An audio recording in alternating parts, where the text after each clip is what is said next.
The fire started over here at the outlets for the dryer and the hot water heater. It carried up over into the attic, and you can see over here the electric panel is completely torched. Babe, the power lines just fell. There was a boom truck down the street that hit the power line. One of the power lines behind our house just fell over. An arm of a City of Titusville yard waste truck got caught on a power line, sparking the fire. There's so much smoke going on. The fire department's report on the incident states crews went to the neighborhood for possible structure fires with live power lines down due to a boom truck hitting a power line.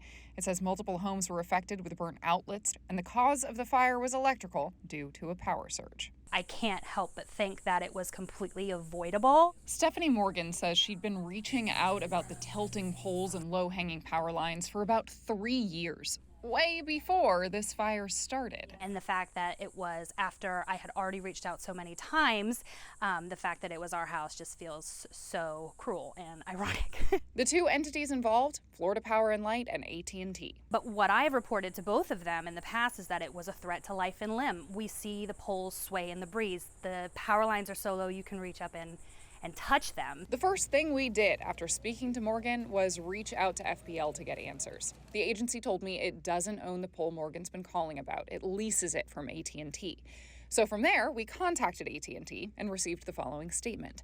We're working to replace a section of our cable after it was recently pulled down by a third-party high-clearance vehicle. We've reached out to the affected homeowners as we continue our investigation into the incident. Here's the thing, though.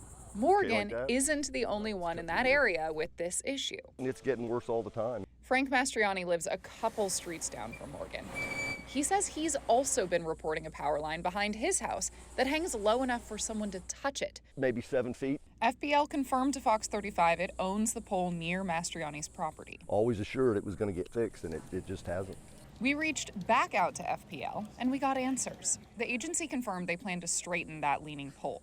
Fox 35 pushed for more answers, asking for a timeline, to which FPL said they plan to have the situation resolved by August 20th, just days after we reached out. I've called FPL I don't know how many times. Mastriani contacted us on August 24th, saying FPL finally showed up. He sent this video of FPL's crews working that day. And they put 2 more guide wires in, pulled the pole back, and it looks like it worked. FPL confirmed it made repairs. Fox 35 went back out to the property, and you can definitely notice the difference compared to the previous visit.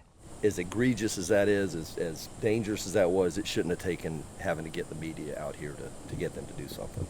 Thanks to y'all, they came out and they fixed the power lines. Mastriani is grateful the situation was resolved before the power line in his backyard caused any injuries. Meanwhile, the Morgan family is just happy no one was hurt in the fire at their home. It could have been so much worse, and I need to know that someone is going to take the steps to make it better, make it right, and keep people safe. Right now, the Morgan family is staying in a hotel, but their insurance says the entire house has to have its electrical wiring redone altogether before they can move back in.